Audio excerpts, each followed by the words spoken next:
expect you to hear me try to wax eloquent on so much of this, but I do want to go through a couple of things here as we talk about the different issues. We'll talk about some about trade.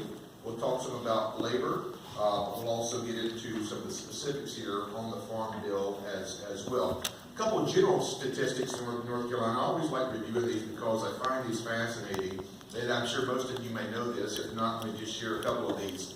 Each farmer feeds roughly 155 people with what they grow.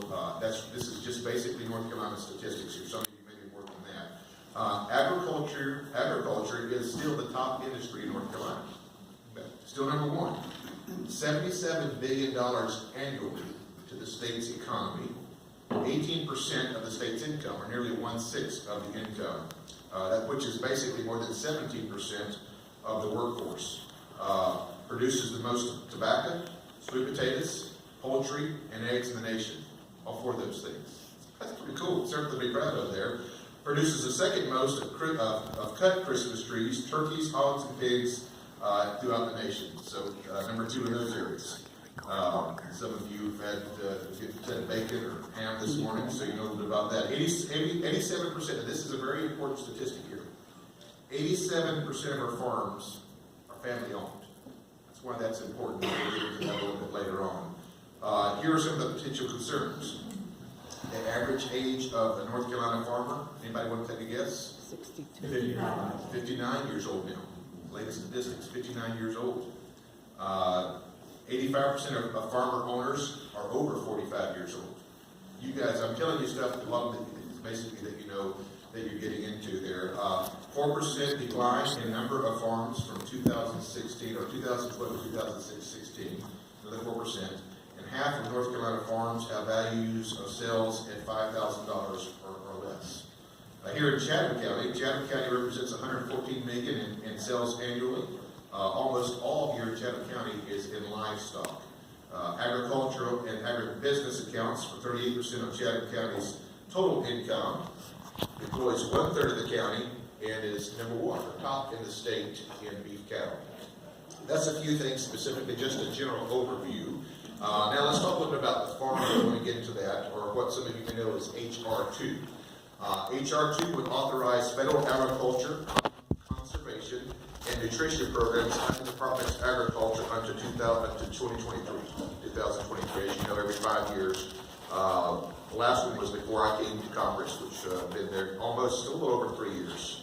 July would be 3.5 years. The legislation is divided into 11 titles or categories. In the 2014 Farm Bill, the nutrition title, Title 4, represented 79% of total Farm Bill spending. Projecting spending on the nutrition title in 2018 Farm Bill represents around 76.5% of the total Farm Bill spending. 3 other titles represented around 23% of spending in the Farm Bill, which is crop insurance, conservation, and commodity programs. So a little over 3/4 goes into the nutrition aspect of the Farm Bill, and a little less than 25% goes into those 3 areas: crop insurance, conservation, and commodity programs. Important numbers. As you know, and what I have learned to know, since I didn't have an overwhelming farming background, I was privileged to be born into 2 parents who were, both from South Alabama, but it's about cotton and peanuts down where they were from. So I don't know how much of that was genetically transformed, but I understand as far as crop insurance, I get it. I understand we want to make sure that continues to be part of this. Most of the reforms in the Farm Bill are centered around nutrition, several HBCU initiatives. It's important to me. I represent the largest historical black college and university in the country, North Carolina A&T. We have been able to work with Alma Adams. We're co-sponsored that eliminates this change. Some of you may be familiar with the 1890 extension parity. This change will eliminate the 20% extension carryover limit from 1890 land grant institutions compared to the 1862 institutions. So we are excited about that. We also launched the first ever paid internship in history for HBCU students. In fact, just 2 weeks ago, the first internship that we offered this young lady, who, as we talked about earlier, it's not about parties, but we're glad to see her that she is now working in Democrat representative's office, and we were able to give her her start there in Congress. So that's important to us, is allow young people that may not come from means to have an opportunity to have paid internships there in Washington, D.C.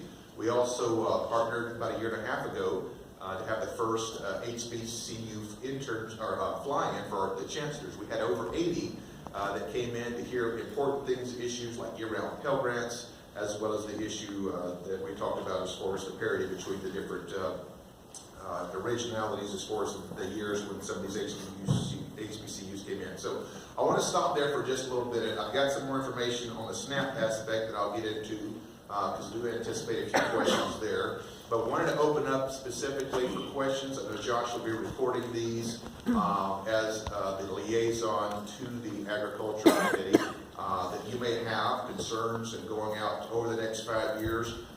This bill, the text was just released this past week, and it has not been voted on either by the House or the Senate yet. We do anticipate that it would move forward. There are some conservative components specifically that have some problems with the SNAP adjustments in the fact that the savings from any kind of SNAP reforms go right back into work reforms, and I'll touch on that a little bit as opposed to going to the Treasury. So we'll talk some more about that a little bit. Let me open it up right now. If you have, the mic will come to you. That way you don't feel like you have to come up here and walk. If you got a question, comment, or concern about that, we can give that down. Or if there's something related that impacts you even on a statewide that's basically connected with Raleigh, we're still happy to take that information and do what we can to work on your behalf. Or if there's just something general concern about any topic, we'll open that up to as well. Okay, over here, did I see? Okay, sorry, no, all right. Yes, sir, in the back here. If you just give us your name and maybe where you work and how you're connected, that's okay. Representative Walker, I just want to thank you for having us today and inviting us all. My name is Sam Gross. I own and operate Meadow Creek Cattle and Hay, and also fill faculty emeritus with North Carolina State University Extension. And I just appreciate the honor to be here today. And I've got more comments than I do have questions, and I'll be honest with you, I've waited 24 years to be able to express some of these thoughts. Sure. But first I want to address NAP, the Non-Insurable Crop Assistance Program that deals with crop insurance. Right. About 8 years ago, a change was made to that system. It was increased when you're insuring non-insurable crops to $250. That's regardless of the size of the farm. For small farmers, that can be a monetary burden. Can't understand why there's not a sliding scale on that. For the larger the farm, the more it costs to insure. For example, I have about 40 acres of pasture. It costs me $250 to insure that through NAP. If I had 1,000 acres of grazing land, it would cost me $250 to insure that. That was a change from $100 several years ago.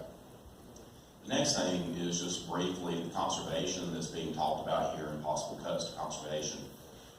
Federal funding, state funding for conservation easements to protect our farmland. Farmland protection is a major thing. Land values are rising because of development, and we need to have some way to ensure that some good farmland stays farmland. I want to go ahead and use the word in perpetuity. We really need to focus on that because it is economically, sometimes people look and go, my land is worth this much, and this is my retirement account and I need to save it. If we can get some of that value back to the farmers today, that is very important. Right along with, I say, conservation and talking about that money to support conservation easements, let me quickly mention Soil and Water, Natural Resource Conservation Service, Farm Service Agency, and Extension. Federal funding to support those agencies that go out and provide technical information to farmers and education is ideally important because the industry is changing.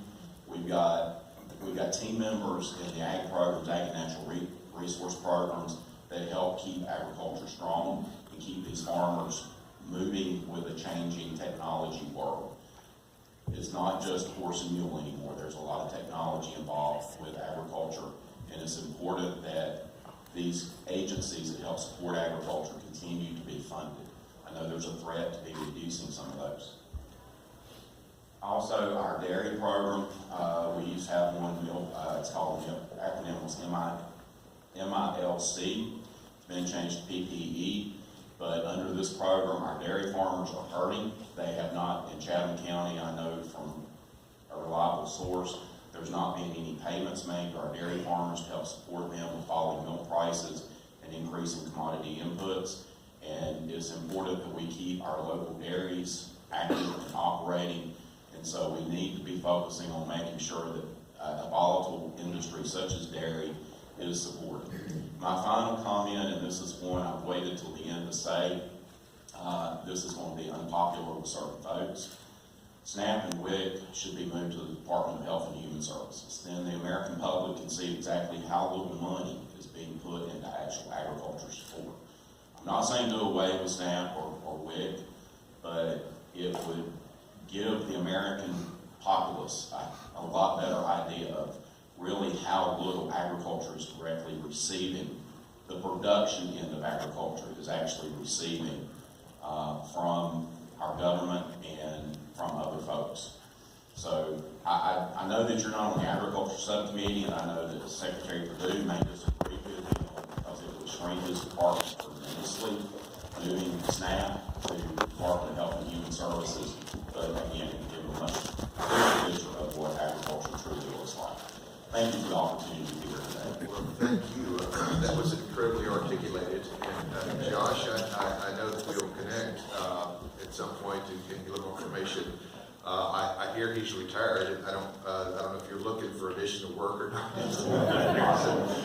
But we appreciate the fact that not only the informity that you have, but also the understanding. There's some couple things in there on the conservation side that we're going to take a look at.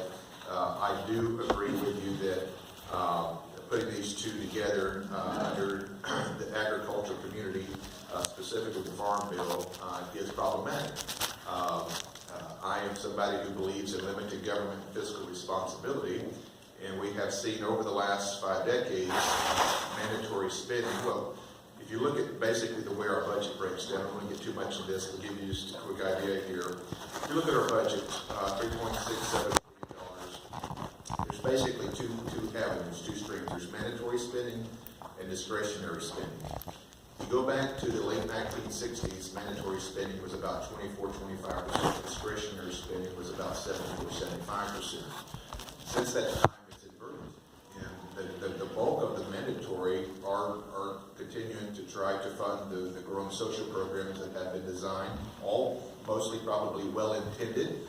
But now we have an issue. For example, when you have education, when you have defense, when you have infrastructure, they're being compressed in that discretionary side. In fact, education is down about 5%. We also see that, maybe it's the larger point that you're making, in not getting the amount of funds that the ag community needs because of the expansion of the SNAP side. I agree with that, and that's why we're trying to push for some of those reforms.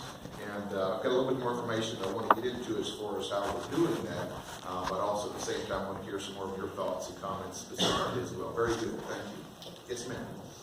Microphone will come to you right. I don't mind talking loudly. Okay. Hi, Congressman Walker. I'm really glad you're here, and thank you. I just feel the need to tell you that I spent 5 years in Washington. I was a reporter for Roll Call newspaper, and I'm not a native of North Carolina, and I'm happy to be here and chose this as my home state. But I understand your other world too, and I chose to believe in a little d, little r Democratic Republic by coming out of farming. I have no background as a farmer. Do you mind if I just talk? No, that's fine. Okay. So I'm here to represent the part of farming that is growing. I'm here to represent, as a farmer with my family, we employ 25 people in our farm and in our cafe in Alamance County. I'm here to represent this part of farming that is growing because I am young, I'm a woman, and I own a farm. And we do a very different kind of farming than is represented by some in this room. And with all due respect for all my friends in this room, I'm here to represent a farming that doesn't want to be subsidized at all. This is a really bad bill. It's a bad bill in a lot of ways. There's some programs in it that are tiny, you probably don't even know about, that really affect the reason why I'm in North Carolina. I'm here because there was an ag community here. I'm here because my colleagues and friends who've been here for 25 years and have benefited from these tiny little programs that cost the federal government $250 million over the last 5 years.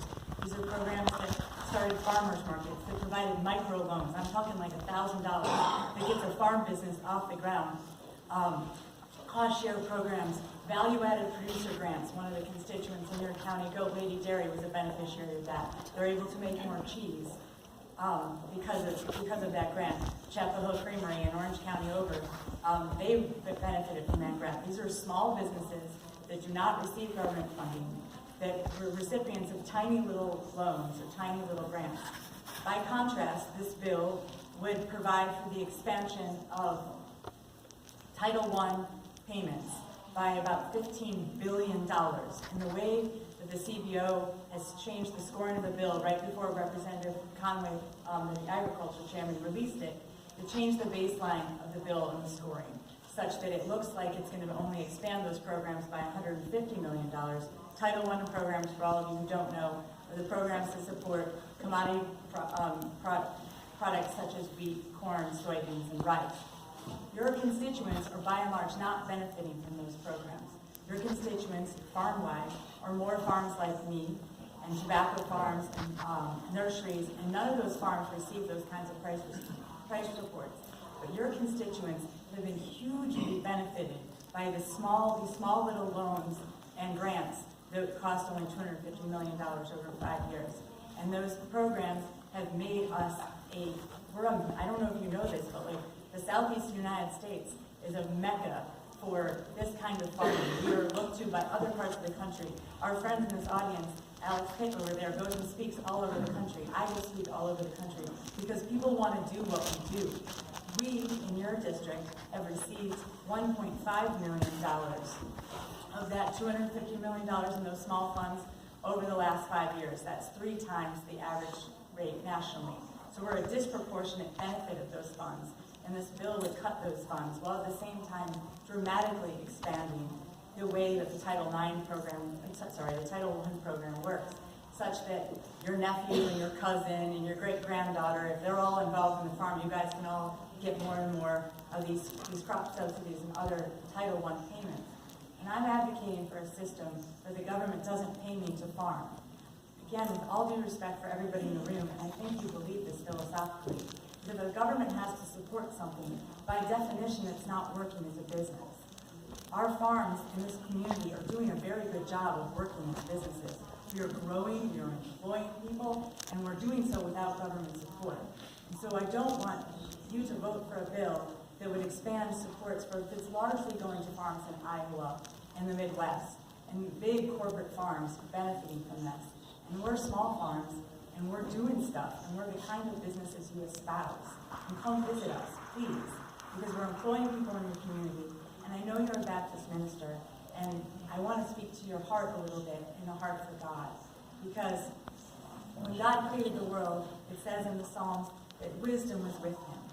Wisdom was with him from the beginning. And so if he created the world and he said it was good, then there's thus a wise way of stewardship. And I believe that the farmers, many of the farmers in this room and on our farm, we are seeking to steward the world in a way that is good, in a way that we're caring for the land and our people and our community is in line with your values. So I invite you to come out and visit us, and also to recognize that there's a real disconnect. And if you were to support this bill, I believe you would actually be voting against your own values in a way that you might not recognize. But I would love to be able to explain that to you more and to show you more what my great friends and what our farm are doing to espouse those values. Thank you very much. I appreciate those comments. I haven't pastored in about 3.5 years. I have in 2014 when I decided to run, started away from that, but still very active all in the church there. But thank you for the way you broke it down. I appreciate so much. You're very involved. We do have, I think, 3 farm tours today, and we would love to come see yours as well. One of the reasons that I opened up with the data and statistics to try to show the importance of the smaller farms and how many people are connected here in North Carolina, as well as we talked about, I believe the data was half of North Carolina farms are valued at $5,000 or less, as well as some of the information we have as far as the average age. I'm very impressed with your background, but also the fact that you're willing to jump out there and engage the way you do. I'm married to a strong woman as well, and I get that, and I appreciate the strength you do. this morning. Thank you very much. And we'll follow back up with some of Ms. Moore's more information. You know that's fine. Yes. I love that restaurant. It's on our list. That's really good. Yes, sir. Thank you, Congress, for allowing us to speak. My name is Bruce Nelson. My daughter just spoke. But I'd just like to add an element to it. I spent 35 years of my life in corporate America. I retired before my daughter got to inform me in 2004 as the chairman and CEO of Office People. So from a perspective of large business, I can see how that functions. I now benefit from the fact that we're a small farm. We have a small farm of 400 acres. We have a small cafe. We employ 18 people. And what I've learned is that we benefit in many respects by all the people in this room who have farmed and have created a market that we can market our products. And so the whole, I'm not well enough versed in politics, but I clearly understand that at the heart of some of this bill is taking away some support from some small farmers that make a difference. Let me give you one example that's real. We have a mushroom grower that lives nearby us. It's called Haw River Mushroom. This is a guy that started up his business about 2 years ago. I loaned him $2,500 and told him, I don't care if he ever gives it back. He ordered a mushroom farm. His wife quit her job and joined the farm. They hired a new person. He now has 3 or 4 people. We buy the mushrooms in our cafe to use our cafe from his farm. He's now buying more people. The concept of all this, what I'm saying is that 80% of the dollars we spend are local dollars.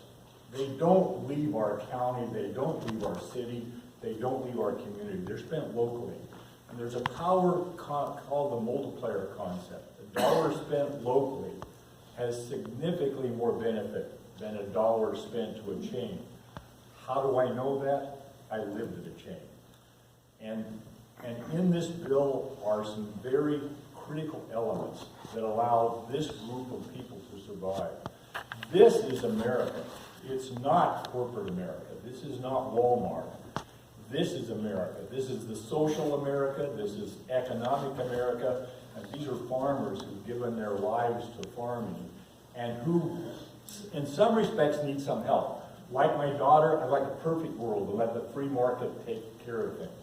But that doesn't work totally in reality. So, like my daughter, I'm saying there's parts of this bill that just don't make sense. And I'm pleading with you to use your insight and learn more about those parts of it and say, look, there has to be a bill. And the bill's a series of compromises. Clearly there has to be some. But look into some elements of this and ask the question, is that really what we're trying to do? So I will end by saying, go ahead. So Chess was the benefit of the value-added producer grant that I was talking about. Yeah, Chet had a value-added producer In grant. the Haw River mushrooms, and he's your constituent. So one of the things I did, so little lights very quickly, and I'll quit talking, but we have, I come from corporate America, so you have titles. My daughter's called owner, farmer, mother hen. Her husband's an organic cow veterinarian. He's called owner, farmer, bureau chief of lactation services. My son is owner, farmer, bureau chief of management services. So we're sitting around the table one day and trying to figure out what I can call myself. I mean, I had a big title. And Hubert, my son-in-law, says, I got it. You'll understand this. What's the most powerful committee in Congress? The Ways and Means Committee. Right. I'm chairman of the Family Ways and Means Committee. And on that note, I'll end. Thank you for having us. Thank you for listening. I was just imagining how you get all that on business card. I appreciate your thoughts, and I'm going to do this gentleman back here. This is really where all this transition into the trade arena. I have some time today. I want to get into that as far as some of the things that come out of the administration with the retaliatory tariffs that China could be adding, which would be on soybeans, pork, airplanes, and cars.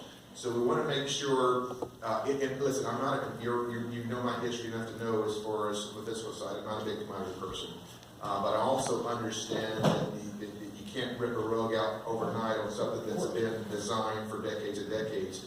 trying to find a way to transition that is what has made this already a complete partisan bill, where friends on the left have said we want no part of it already with the adjustments there. And the other side is to try to land something that not only passes out of the House, but to get through the Senate and get to the President's desk as well. The House in 2017 passed over 400 pieces of legislation. The Senate only took up 38, so there's part of that as well. But can't refute any of that from the factual standpoint as far as what you're talking about. Anytime the free market principles can work, historically that's put us in a better place, and we'd love to talk with you even more. I want to make sure we've got time to get some others as well. Yes, sir. I'm Norman Jordan, Dodge Creek Swiss Farms, dairy farm here in Chatham County. Just to give you a little bit of information about myself and my operation. We've been in the dairy business for 90 years. This is what we do. We are dairy farmers. We farm for generations, and we're looking to bring another generation back into our farm. So this is, full-time what I've done all my life. We're considered a small dairy farm in Chatham, in North Carolina. We milk about 70 cows, brown Swiss, hence the Swiss part of our name. But I want to touch on the farm bill. As a dairy farmer, this is what my family's done, like I said. That farm bill is very important for providing security and stability. I produce a very highly perishable product that goes to market. I cannot store it on the farm for any length of time. It's got to go into the marketplace, and we're basically taking whatever price is available at that point in time. We need the security that comes with the farm bill, because if I shut my operation down, that's it. There's no bringing it back. There's no ramping it up, ramping it down. We look long-term down into the future, and we see where we need to go, where we need to be, and that's what we're working towards. And we're facing some tough times now in the dairy industry. So we need that support, we need that stability in order to maintain the farming operations that we have in this country. Because this country is, benefited tremendously from a very inexpensive food supply, a very secure and safe food supply. I'd like to touch a little bit on what Sam said from the standpoint of the programs that are being funded. Technology, especially in the dairy industry, is moving forward very fast. Over the last 2 months, we just implemented some new technology on our farm that we're not anticipating. It's activity monitor. It's basically monitoring our cows 24 hours a day for us, helping us do a better job of maintaining and managing those operations. So, that aspect is important. But there's two things in the farm bill that I would like to touch on. And Sam touched on one of them. One is the Margin Protection Program, or known as MPP. It's a safety net that is there for the dairy industry. But like Sam said, it has not really paid out anything. If you did purchase into the program, which is basically an insurance type program, then you were not getting back what you put into it. But of course we hope we don't, because then that means things have gone bad. But the safety net really is not providing any stability for the industry. We're seeing dairy farms going out of business. One recently sold out in Alamance County this past weekend. My impression is not a very good sale. I've heard that there were some cows that were leaving, being sold for dairy purposes that were not even bringing beef prices. So, it's a very tough time now.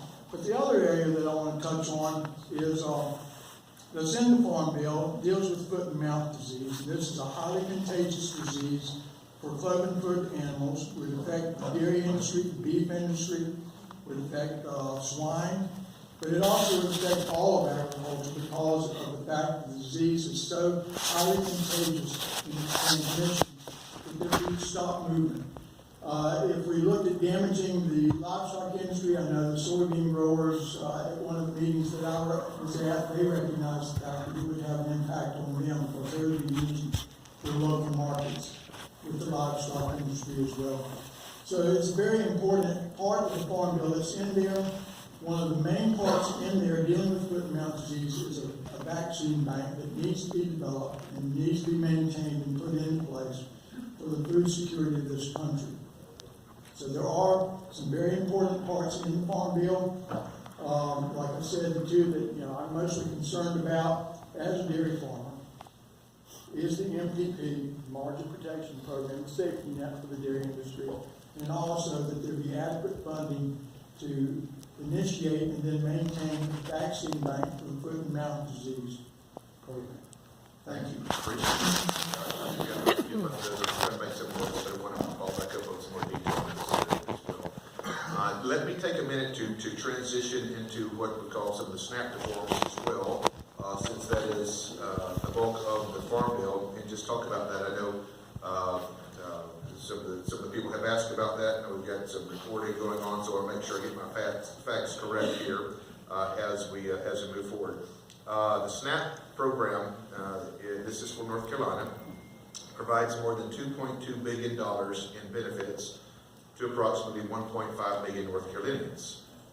The House Committee's draft includes strategies to reduce the number of SNAP recipients by enforcing new eligibility requirements, such as stricter work requirements for able-bodied adults without dependents. As we have seen, these are bipartisan numbers, 90% of Republicans, high 70% of Democrats. Same thing about the unaffiliated, believe that able-bodied adults with no dependents should be ramped up in some form of upward mobility. Those are just numbers that are very easily accessed on the internet from multiple sources. Previously, able-bodied adults without dependents were defined as individuals between the ages of 18 and 49 without children. Now, according to the text of the Farm Bill, they will be defined same ages of 18 to 49 with children over the age of 6. The reason I believe that they put the age of 6 is for as children could go into school. Any children less than 6, there would not be any kind of requirements for your SNAP benefits would not be impacted at all. And I'm going to be transparent with